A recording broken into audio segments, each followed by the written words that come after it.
I'm writing this from my couch exactly 3 months after the worst moment of my life somehow became the smartest move I ever made. I'm 36, have spent the last 12 years in construction project management, and I genuinely believed I had a rock-solid marriage. Turns out I was the only one who believed that. In August, I was conducting a standard safety check on one of our commercial projects when a temporary scaffolding platform completely collapsed. 20-foot drop straight onto concrete and exposed rebar. Multiple cracked ribs, collapsed lung, a compound fracture in my left forearm, and a serious head injury. The site foreman dialed 911 and then immediately called my listed emergency contact, my wife, Naomi. She didn't pick up. They loaded me into the ambulance while I was fighting to breathe, and I kept trying to reach her because I honestly thought I might not make it and I needed to hear her voice one last time. First call, voicemail. Second, third, same thing. The paramedic asked if there was anyone else I wanted them to try. I told him to keep dialing her. She was probably just tied up in a work call or something. Fourth attempt, fifth, still voicemail. By the sixth call, I was already in the trauma bay, and they were rushing me into emergency surgery because blood was filling my lung. A nurse saw me struggling to dial with my one good hand, gently took the phone, put it on speaker, and hit redial for me. Seventh call. Naomi finally answered. She sounded irritated the second the line connected. I barely managed to choke out that I'd been in a bad accident and was in the hospital. Instead of, "Are you okay?" or "Which hospital?" her first words were, "Are you still whining about your little tumble?" Not a single question about my condition. Just pure annoyance, like I'd ruined her evening. The nurse holding the phone went completely still. I tried to explain that this was life-threatening, that I was heading into surgery right now, and Naomi interrupted me. "I'm sick of your non-stop drama. Can't you hear I'm in the middle of something? I'm at the casino with actual men who don't cry over every bruise." The trauma doctor froze mid-sentence. Two nurses who had been rushing around stopped and stared at the phone. I was fading in and out from pain and low oxygen, but I kept thinking this has to be some kind of misunderstanding. Then she said, "Maybe when you flatline, I'll finally cash in your retirement accounts and start living my real life. Stop bothering me, I'm blocking you." Call ended. The nurse slowly placed my phone on the tray table, looked at the doctor, and the doctor looked at me and quietly asked, "Is there any other family we can call?" I just nodded. They were wheeling me into the OR anyway. In that moment, while I was struggling to breathe and terrified, I made the decision I'd been putting off for nearly a year. I was done. Here's what you need to know about Naomi. 4 years ago when we met, she was a successful pharmaceutical sales rep. Sharp, charming, ambitious, put together. I owned a modest construction company my dad had founded, plus a few rental properties and solid investments I'd been building responsibly since my 20s. We dated a year, got engaged, married, and the first 6 months were actually great. Then she discovered a big casino 40 minutes away and started going on weekend trips with old coworkers. At first it seemed harmless, everyone needs an outlet. But 3 months later it was twice a week, then 3 times, then I'd come home from a long day on site and the house would be empty with a note saying, "Out late, don't wait up." Our joint checking started showing huge cash withdrawals and strange charges. When I asked, she accused me of being controlling and said a wife is allowed to have fun with her own money. Except it wasn't her money anymore. She had quit her sales job 8 months into the marriage, claiming the stress was too much and she wanted to focus on starting a family. I supported that choice. I paid every bill, gave her full access to accounts for household stuff, never questioned where she was. I trusted her completely. Huge mistake. By the time of my accident, she was at that casino at least 5 nights a week, sometimes staying until 3 or 4 a.m. and sleeping until noon. When I tried to talk about it, she called me dull, said I didn't know how to enjoy life, that she'd married a successful guy but ended up with someone who only cared about work. The irony of her calling me boring, while she spent 8 hours glued to slot machines, wasn't lost on me. But I kept hoping she'd burn out and come back to reality. Then the missing money started showing up in places I thought were secure. 5 grand here, 3 grand there from a savings account I believed only I could access. When I confronted her, she said I owed her that money for putting up with my lifeless personality, and if I truly loved her, I'd let her enjoy herself. She actually called gambling her hobby like it was knitting or yoga. I'm not an idiot. 6 months before the accident, I quietly started separating everything. New bank for business, new investment accounts she didn't know existed, stopped funneling my paycheck into anything with her name on it. kept the joint account open, but only put in enough for mortgage and utilities. She noticed instantly and flipped out, called it financial abuse, said marriage means everything is shared, accused me of proving I never loved her. I stayed calm and kept moving assets because I knew divorce was coming. I just wasn't ready to pull the trigger yet. The one thing saving me was the prenup my dad insisted on. Naomi had fought it tooth and nail, but finally signed when I made it clear the business or no wedding. It was airtight. Everything I brought into the marriage stayed mine. Everything earned through the business stayed mine. She only got half of what we built together after the wedding. Since she hadn't worked in over 2 years and never contributed a cent to properties or investments, that meant she walked away with essentially zero. She never bothered to read it after signing. Thought it was just paperwork and divorce would still be 50-50 like her divorced friends. I never corrected her because I was still trying to save a marriage that was already dead. Surgery lasted 4 hours. Reinflated the lung, plated the arm with metal and screws, wrapped the ribs, kept me sedated for 2 days because of the concussion.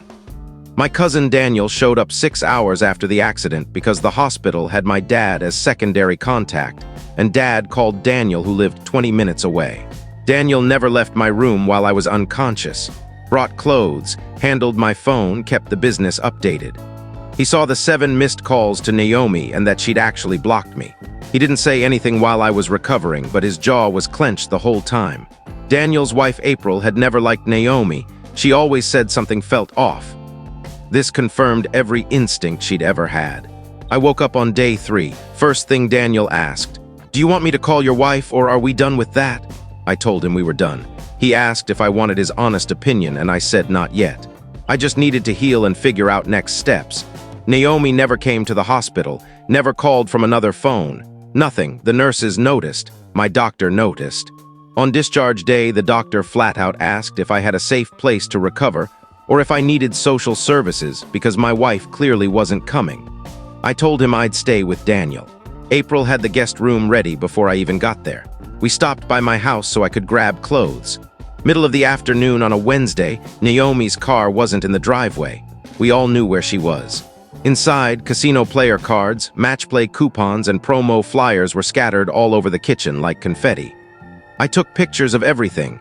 The empty house, the unopened mail, the casino garbage. Then we left. I spent the next 2 weeks at Daniel and April's healing and planning. Naomi finally reached out on day 9 via Facebook Messenger at 11:30 p.m. "Where are you? Why aren't you home?" Like she'd just noticed I'd been gone over a week. I didn't reply. Day 12, she showed up at Daniel's door. I heard her demanding to see me. April told her calmly that I didn't want to see her right now. Naomi got loud, claimed marital rights, said this was insane and I needed to stop being dramatic and come home. Daniel stepped in and said, "He almost died and you told him on the phone you were waiting for him to flatline so you could take his money." Dead silence for several seconds. Then Naomi started backpedaling, said that wasn't what she meant, she'd been scared, didn't know how to cope, classic DARVO. I walked to the door, ribs screaming, looked her in the eye and said, "You blocked my number after telling me you hoped I'd die." She opened her mouth. I closed the door. That was 3 months ago. I'm filing next week and she has zero clue what's coming. Update 1, the reaction to my original post was insane. Thank you to everyone who told me to put cameras up at Daniel's house because that advice paid off faster than I thought possible. I've been living with Daniel and April for 5 weeks now. Physically, I'm coming along. Ribs still kill if I breathe too deep. Arm is at about 70% range of motion, but I'm back to work and that's what counts. What is not okay is the absolute chaos Naomi has unleashed. After I shut the door in her face, she sat in her car in their driveway for 2 solid hours making phone calls. April counted 12 different numbers. She was speed dialing every mutual contact, trying to get someone to force me to talk to her. My business partner, Calvin, got 3 calls that day alone. He texted me, "WTF is going on?" I sent him a 1-line summary. He replied, "Jesus," and said he'd handle any future contact. 2 days later, she marched into my company office demanding to know where I was and insisting she had a right to see her husband. Calvin told her I wasn't there and to try calling. She lied and said I'd blocked her. I hadn't, just ignored. She caused a huge scene in the lobby, telling the receptionist I was being brainwashed by my cousin who was jealous of our marriage. Andrea, the receptionist, has met Naomi exactly twice in 6 years. She went straight to Calvin afterward and asked if there was a code word if Naomi came back. Calvin told her to dial him instantly and not engage. That same week, Naomi started texting my 72-year-old retired father who lives 3 hours away and has met her maybe 10 times total. She sent him multiple messages about how I was going through something and needed help. Dad called me confused. I told him the whole story, including the speakerphone call. Long pause then. "Good thing I made you get that prenup. You can thank me later." He told her to stop contacting him. She didn't stop there. She hit up my uncle, 2 cousins, and somehow got my accountant's cell and left a rambling voicemail asking about our finances. My accountant forwarded it and asked if he should send a cease and desist. I told him to hold but document everything. Meanwhile, I moved back into my own house. Not because I wanted to live there, but because it's 100% mine, bought years before I met her, and I refused to abandon my own property. Daniel and April helped me move on a Thursday when I knew she'd be at the casino. Locksmith came, rekeyed every lock including garage and gates, $400 well spent. She came home at 1 a.m. Keys didn't work. Blew up my phone with 17 calls between 1:15 and 2:30 a.m. Messages went from confused, angry right arrow, sobbing right arrow, threatening to call the cops for locking her out of her house. I let everyone go to voicemail. She eventually gave up and disappeared. Next morning, she was sitting on my front porch looking like hell when I left for work. Stood up and started pleading that she'd slept in her car because I was cruel. I walked past her. She followed me to my truck asking why I was doing this. I turned and said, "You told me you hoped I'd die so you could have my money." She instantly burst into tears, claimed she'd been scared, didn't know how serious it was, etc. I pulled out my phone and played the voicemail the hospital had recorded. The nurse had captured the entire call for quality assurance. Naomi's voice loud and clear. "Are you still whimpering about your little fall? Maybe when you flatline, I'll cash out your 401k. Her face went ghost white. She tried to say it was taken out of context. I got in my truck and left while she screamed in the driveway. That afternoon, I met with a divorce attorney who specializes in high net worth cases and ironclad prenups. Brought the prenup, financial records, bank statements showing where tens of thousands disappeared, and the ER recording. Attorney Andrea, different Andrea, reviewed everything and said, "In 15 years, I have never seen a cleaner prenup. She is getting 0. House, mine, pre-marriage, rentals and investments, all mine, no joint acquisition or contribution. Spousal support, maybe a few months temporary at most, and with the gambling evidence plus the recording, probably nothing." I felt actual relief for the first time in months. Told her to draft papers and serve Naomi at the casino on a Friday night, her longest, most distracted night of the week. That weekend, Naomi's parents showed up unannounced after an 8-hour drive because she'd called them sobbing that I'd abandoned her and locked her out. Her dad knocked and immediately demanded to know what I was doing to his daughter. I let them in because I wasn't doing this on the porch. He launched into how I'd been emotionally unavailable, worked too much, ignored her needs, and that she'd said things in anger but I was blowing it up to justify leaving. I asked if she'd told them where she was when I was dying. They said out with friends. I asked if she'd told them what she actually said. They repeated she'd been scared. I played the recording. 2 full minutes of Naomi dismissing me, mocking me, saying she was at the casino with real men, and hoping I flatlined for the money. Silence. Her mom covered her mouth. Her dad looked like someone had punched him. I explained the 5 nights a week casino habit, the tens of thousands gone, the fact she never once checked if I survived surgery. Her dad finally said, "We didn't know about the gambling." I offered bank records. They declined and left 20 minutes later without another word.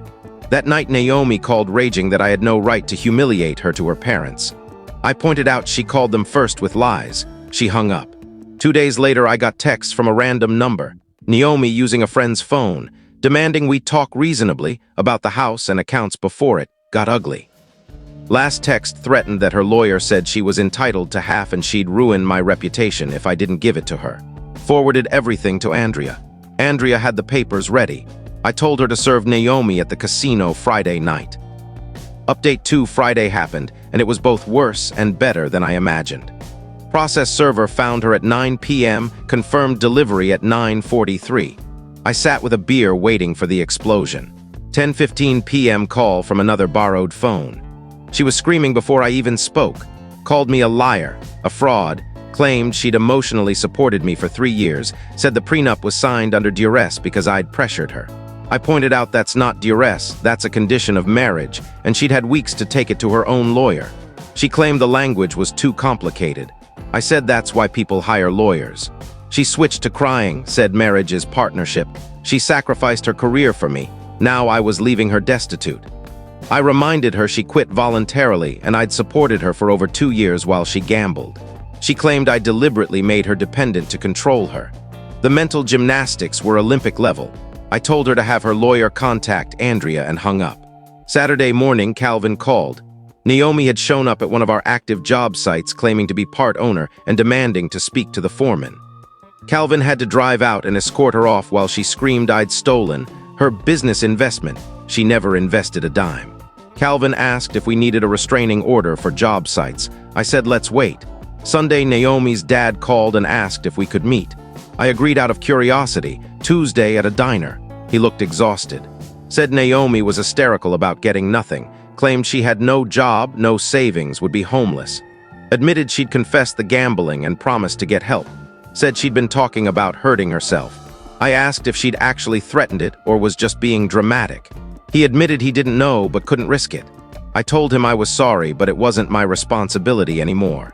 He asked if I'd consider giving her a small lump sum to get on her feet. I said the prenup allows whatever temporary support the judge orders, but I wasn't volunteering extra. He called me cruel. I reminded him his daughter told me to die while I was in surgery. He had nothing to say. He paid for coffee and left. Wednesday, Andrea told me Naomi had lawyered up and was challenging the prenup on grounds of unconscionability and lack of independent counsel. Also claiming non-financial contributions, emotional support and homemaking entitled her to part of the business. Andrea laughed and said we'd bury that argument easily. Thursday, Naomi called from her own number saying we needed to meet without lawyers. I refused. She showed up at my door that night banging for 20 minutes, then sat in her car in my driveway for an hour. Creepy. Friday, I was at one of my rental duplexes fixing plumbing. Naomi's car was parked across the street. She'd impersonated property management to the tenant to find out when I'd be there. Stalked me to the door begging for 10 minutes. I ignored her, locked the door, fixed the plumbing. She waited the whole time. When I came out, she claimed her lawyer found a loophole and offered to settle for $500K and the duplex if I wanted to avoid court. I laughed in her face. She grabbed my truck door again, screaming I'd regret it. That was the last straw. Andrea filed everything we needed for a restraining order and added the attempted fraud at the bank. She tried to withdraw from my rental account in person. Bank flagged it and had video. The circus continued for weeks. Social media smears, fake safety complaints to the city, anonymous messages to clients claiming ownership disputes. We shut it all down, but it was exhausting. Final update 2 months later, and it's finally over. Naomi's parents cut her off completely after reviewing the prenup themselves. They canceled the emergency credit card she'd been living on at the casino hotel. She tried every trick, more social media victim posts, showing up at Daniel's office under a fake name trying to get my financial info. Daniel became a legend. He recorded her full meltdown in her own attorney's waiting room through the glass wall when the lawyer finally showed her in writing she was getting nothing but maybe 3 months minimal support. The preliminary hearing upheld the prenup 100%. Naomi lost her mind in the hallway afterward, threatening to take me down no matter the cost. At the final hearing, she didn't even show up. Her lawyer withdrew because she'd ghosted him and apparently fled the state. Judge granted the divorce in 15 minutes. I kept everything. She got $4,500 total temporary support, 3 months at $1,500, and that's it. I sold the marital house, couldn't stand the memories, bought a smaller place near the office, and I'm moving next month. Business is thriving. Haven't heard a peep from her since. I don't feel guilty. I feel free. She showed me exactly who she was when I was bleeding out on a gurney, and she was at a blackjack table hoping I'd die for a payout. That's not something you forgive. The prenup was the best money I ever spent. She got exactly what she earned, nothing. And I'm finally moving forward with my life, single by choice for the first time in years, and honestly happier than I've been in a long time. Thanks for following the saga, for all the support, and for everyone who called it from the beginning. You were right. Consequences finally caught up to her, and I'm free. That's the end.